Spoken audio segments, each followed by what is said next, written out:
तो आज की वीडियो में मैं आपको एक्सप्लेन करने वाला हूँ कि गोजो सातोरू सुकुना से स्ट्रॉन्गेस्ट क्यों है, और इस वीडियो में हम पूरे फैक्ट के ऊपर बात करने वाले हैं। और इस वीडियो को आखिरी तक देखना, तभी आपको समझ आएगा कि सुकुना से गोजो स्ट्रॉन्गेस्ट क्यों है। तो कुछ टाइम पहले मैंने एक शॉर्ट डाला था जिसमें मैंने यही एक्सप्लेन किया था, लेकिन उस शॉर्ट में मुझे बहुत सारे कमेंट आए हैं जिसमें इन लोगों ने बोला है कि सुकुना विदाउट 10 शैडो टेक्निक के भी जीत जाता, और सुकुना फुल पावर से लड़ भी नहीं रहा था गोजो से। और गोजो ने भी एक्सेप्ट किया है कि सुकुना विदाउट 10 शैडो टेक्निक के भी जीत जाता। और कुछ लोगों ने ये भी बोला है कि जेजेके के मांगा को ध्यान से पढ़। और आप सबने जो भी कमेंट में बोला है वो सब सच है। गोजो ने लिम्बो में यही सब बोला था। और आप सबको मैं ये क्लियर कर दूं कि मैं सुकुना को हेट नहीं करता हूँ, लेकिन अब सवाल ये आता है कि मैं कैसे बोल रहा हूँ कि सुकुना से गोजो स्ट्रॉन्गेस्ट है। तो इसका रीजन है गोजो वर्सेस सुकुना की फाइट। और आप सबने फाइट को ध्यान से देखा होगा तो आपको पता होगा, लेकिन जिन लोगों ने फाइट को नहीं देखा है और उन सबको मैं बता दूं कि गोजो ने सुकुना को बहुत बुरी तरह से मारा है। तो इसलिए मैं उस फाइट को एक्सप्लेन करने वाला हूँ कि उस फाइट में हुआ क्या था। फिर आप लोग ये डिसाइड कर लेना कि स्ट्रॉन्गेस्ट कौन है। तो ये फाइट स्टार्ट हुई थी चैप्टर 223 में, और इस फाइट को स्टार्ट गोजो सातोरू ने किया था सुकुना के ऊपर होलो पर्पल लॉन्च करके। और इस अटैक के जो भी सामने आ रहा था वो डिस्ट्रॉय होते जा रहा था। और जैसे सुकुना को पता चलता है कि गोजो का अटैक आ रहा है तो सुकुना का फेस एकदम सीरियस हो जाता है, और सुकुना इस अटैक से बाल बाल बचता है। और गोजो ये अटैक करने के बाद भी नहीं रुकता, और वो सुकुना को एरोगेंट तरीके से बोलता है कि तुम्हें है गलतफहमी, जिसे मैं क्लियर कर देता हूँ कि तुम हो यहाँ चैलेंजर।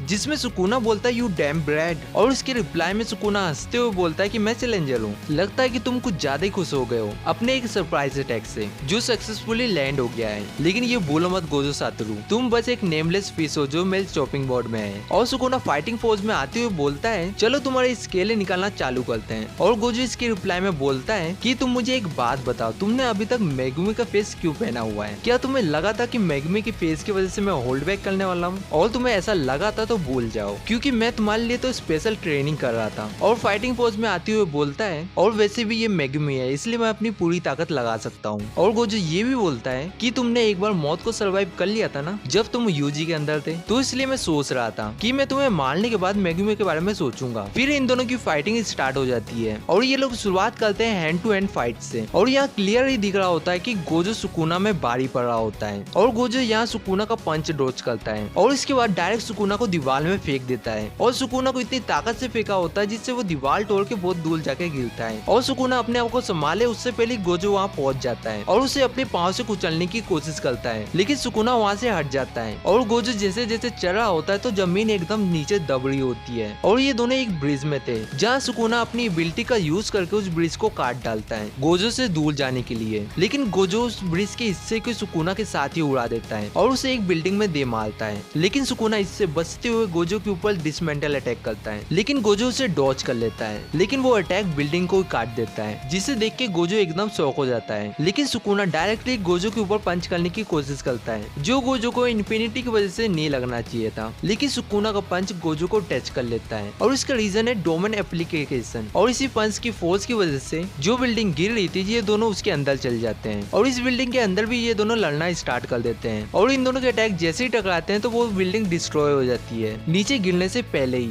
और वो एकदम धूल ही बन जाती है। और उस धूल के अंदर से सुकुना और गोजो बाहर निकलते हैं, और गोजो बिल्डिंग की साइड देखते हुए बोलता है कि मैं आगे जाके ये तुम में पिन कर दूंगा। और इसमें सुकुना बोलता है कि तुम हो कौन बोलने वाले। और ये चैप्टर यही खत्म हो जाता है। और हमें नेक्स्ट चैप्टर में ये दिखाया जाता है कि जितने भी सोल्जर है वो एक जगह में इकट्ठा होते हैं गोजो वर्सेस सुकुना की फाइट देखने के लिए। और वही सोजो ये बताता है कि गोजो के लिमिटलेस की वजह से गोजो को कोई छू ही नहीं सकता, लेकिन सुकुना डोमेन एप्लीकेशन का यूज कर रहा है गोजो की कर्स टेक्निक को नैलीफाई करने के लिए। और इसमें यूटा बोलता है कि ऐसे ही कुछ मैंने मिकामारू की फुटेज में देखा था जहाँ सुबुया में स्पेशल ग्रेड कर्सो ने भी यही मेथड का यूज किया था गोजो की लिमिटलेस को काउंटर करने के लिए। और इस जगह में बात चल रही है जोगो और हानामी की, लेकिन वही हकारी ये बोलता है कि गोजो की लिमिटलेस कैसे न्यूट्रलाइज हो गई है। और इसमें कुसाकाबे बताता है कि ये एक सिंपल डोमेन का एक रिफाइंड वर्जन है, और इसमें तुम अपनी कर्स टेक्निक डालने की जगह अपने ओपोनेंट की कर्स टेक्निक को डालते हो, जिसकी वजह से उसकी टेक्निक भी साथ में नैलीफाई हो जाती है। जिसमें हकारी कुसाकाबे को बोलता है कि ऐसा आप भी कर सकते हैं, जिसमें कुसाकाबे बोलता है कि ऑफ कोर्स नॉट। और दूसरे साइड हिगुरुमा ये सोच रहा होता है कि मुझे एहसास है कि ये कैसे काम करता है। और वही एंजल सबको ये बताती है कि डोमेन एप्लीकेशन का एक ड्रॉबैक है कि इसे यूज करने के टाइम में आप अपनी दूसरी टेक्निक को यूज नहीं कर सकते, और ये रूल सुकुना में भी अप्लाई होता है। और एंजल ये भी बोलती है कि सुकुना ने कोई रास्ता ढूंढ लिया गोजो की लिमिटलेस को काउंटर करने के लिए तो गोजो हार जाएगा। और वही पांडा ये सोच रहा होता जाता है कि इसका मतलब सुकुना अभी तक गोजो से बिना कर्स टेक्निक के फाइट कर रहा था। और वहीं यूजलेस मेवा ये बोलती है कि सुकुना अपना डोमेन एक्सपेंशन यूज क्यों नहीं कर रहा है, जिसमें एंजल बताती है कि डोमेन एक्सपेंशन यूज करने के बाद कर्स टेक्निक को यूज करना बहुत ज्यादा मुश्किल हो जाता है। और सुकुना और गोजो के डोमेन एक्सपेंशन का क्लैश हुआ और जो भी डोमेन एक्सपेंशन बैटल जीतेगा वो ये फाइट भी जीत जाएगा, जिसमें मेवा बोलती है कि ये तो अच्छी बात है ना। और इसमें क्यारा बोलता है कि गोजो ऐसा कर क्यों नहीं रहा है फिर। और इसमें यूजी बोलता है कि मुझे गोजो सेंसे ने ये बताया था कि डोमेन एक्सपेंशन आपके ओपोनेंट के ऊपर सोरेट इफेक्ट का एडवांटेज प्रोवाइड करवाता है, यानी कि आपका ओपोनेंट कोई सी भी टेक्निक यूज करता हो और इससे कोई फर्क ही नहीं पड़ने वाला, क्योंकि जो आपका ओपोनेंट है उसके ऊपर आपका अटैक 100% हिट ही होगा। और वही मेमे का भाई ये बोलता है कि ऐसा तो नहीं है कि सुकुना को ऐसा लगता है कि वो गोजो से डोमेन के बैटल में जीत नहीं सकता। और वही सोको ये बोलती है कि गोजो की चालाक पर्सनैलिटी है और उसके पास सिक्स साइज भी है, तो मुझे ऐसा नहीं लगता कि उसने ये मिस किया होगा और उसने ये नोटिस कर लिया है तो वो अपना डोमेन एक्सपेंशन क्यों नहीं खोल रहा है। और सोजो उस जगह में ये बोलता है कि क्या हो कि दोनों का डोमेन एक्सपेंशन क्लैश ही ना हो। और जैसे यूजी और इनोमाकी ने बताया था कि सुकुना की डोमेन एक्सपेंशन में कोई बैरियर है ही नहीं। और इसमें कुसाकाबे बोलता है कि ऐसा पॉसिबल भी है क्या, और उसकी रिप्लाई में कासिमो बताता है कि ये पॉसिबल है। और वही अकारी ये बोल रहा होता है कि ये इम्पॉसिबल है और यूटा बोलता है कि मुझे भी ऐसा ही लगता है। और इसमें मेवा भी बोलती है कि ये टोटली इम्पॉसिबल है क्या। और इस जगह में मेवा को कुछ भी समझ नहीं आ रहा होता है और कुसाकाबे मेवा को समझाने के लिए मेवा से पानी मांगता है, जिसमें मेवा कुसाकाबे को पानी की बोतल फेंक के दे देती है। और इसमें कुसाकाबे बेडिस तरीके से ये बोलता है कि मुझे पानी चाहिए था, मुझे बोतल की जरूरत नहीं है। और ये सुन के मेवा एकदम कंफ्यूज हो जाती है और कुसाकाबे के पास जाके उसके फेस में पानी डाल देती है। और इसमें कुसाकाबे गुस्से में ये बोलता है कि ये वैसा ही है जैसे डोमेन को विदाउट बैरियर के साथ खोला जाए। और यही मेमे ये बोलती है कि ये पॉसिबल है कि पानी को विदाउट कंटेनर के हम होल्ड कर सकते हैं, और क्या तुम हवा में पेंट कर सकते हो। और ये वैसे ही है जैसे कि आप सॉफ्टवेयर को चला रहे हो विदाउट हार्डवेयर के, और ये टोटली इम्पॉसिबल है। और इसमें माकी बोलती है कि मेगमी का अनकम्प्लीट डोमेन एक्सपेंशन वो भी किसी भी बैरियर का यूज नहीं करता है। और इसमें कुसाकाबे ये बोलता है कि मैंने प्रमोशन से पहले ये सुना था कि ऐसा करने के लिए बाउंडिंग वाव का यूज करना पड़ता है। और इस टॉपिक में इनकी बहुत लंबी बात चलती है, लेकिन इसके बाद भी ये लोग कोई भी कंक्लूजन में पहुंच नहीं पाते हैं कि सुकुना और गोजो का डोमेन एक्सपेंशन का क्लैश हुआ तो इनमें से कौन सा डोमेन एक्सपेंशन जीतेगा। तो हमें यूटा ने ये बताया था कि गोजो सेंसे के पास सिक्स साइज होने की वजह से वो अपनी कर्स एनर्जी को इतनी अच्छी तरह से यूज करते हैं, जिसकी वजह से उनके पास अनलिमिटेड कर्स एनर्जी है। और यूटा ये भी बताता है कि सुकुना के पास मुझसे ज्यादा कर्स एनर्जी है, और अंदाजे से बोलो तो मुझसे 2 गुना ज्यादा कर्स एनर्जी है। और ऐसा नहीं है कि उनके पास कर्स एनर्जी नहीं है इसलिए वो अपना डोमेन एक्सपेंशन नहीं खोल पा रहे हैं। और वही मोमो ये बोलती है कि शायद ऐसा हो सकता है कि इन दोनों को भी नहीं पता है कि इन दोनों का डोमेन एक्सपेंशन क्लैश होगा तो क्या होगा। और वही हिगरोमो बोलता है कि ये हो रहा है। और वही अचानक से सुकुना और गोजो एक साथ डोमेन एक्सपेंशन बोलते हैं, और जो इनका डोमेन एक्सपेंशन है वो एक साथ खुलता है। और इन दोनों का साथ में डोमेन एक्सपेंशन खुलने की वजह से इन दोनों के डोमेन एक्सपेंशन का जो सोरेट इफेक्ट था वो कैंसिल हो जाता है। लेकिन ये दोनों ही अपने डोमेन एक्सपेंशन के अंदर ही फाइट करना स्टार्ट कर देते हैं, और इन दोनों में से किसी एक के ऊपर एक हैवी डैमेज हुआ तो जो उसका डोमेन एक्सपेंशन है वो कोलैप्स हो जाएगा। और जैसे ये होगा तो जो दूसरे का डोमेन एक्सपेंशन है उसका जो सोरेट इफेक्ट होता है वो डायरेक्टली उसे लगेगा, यानी कि जिसका भी डोमेन एक्सपेंशन पहले कोलैप्स हुआ तो वो ये फाइट हार जाएगा। और ये दोनों ही इक्वली पावरफुल होते हैं। और इसे देख के कुसाकाबे बोलता है कि ये सही में हो रहा है। और इसमें मेमे भी बोलती है कि ऐसा हो ही नहीं सकता, लेकिन जो गोजो सातोरू का डोमेन एक्सपेंशन का बैरियर रहता है उसके अंदर से सुकुना का जो डोमेन एक्सपेंशन है वो बाहर आने लगता है। और इसमें यूजी ये बताता है कि जो डोमेन एक्सपेंशन है वो बाहर से कमजोर रहता है, और यूजी ने ऐसा बोला ही होता है। वैसे ही गोजो सातोरू का जो डोमेन एक्सपेंशन है वो पूरी तरह से टूट जाता है, और जो सुकुना का डोमेन एक्सपेंशन का सोरेट इफेक्ट होता है वो जाके डायरेक्ट गोजो को लगता है। और ये चैप्टर यही खत्म हो जाता है। और ये वीडियो बहुत ज्यादा लंबी हो चुकी है इसलिए हम इसे यही खत्म करते हैं। और इस वीडियो में 20 लाइक्स कंप्लीट हो जाती है तो मैं नेक्स्ट चैप्टर जल्दी से जल्दी एक्सप्लेन करने की कोशिश करूंगा। और सायोनारा।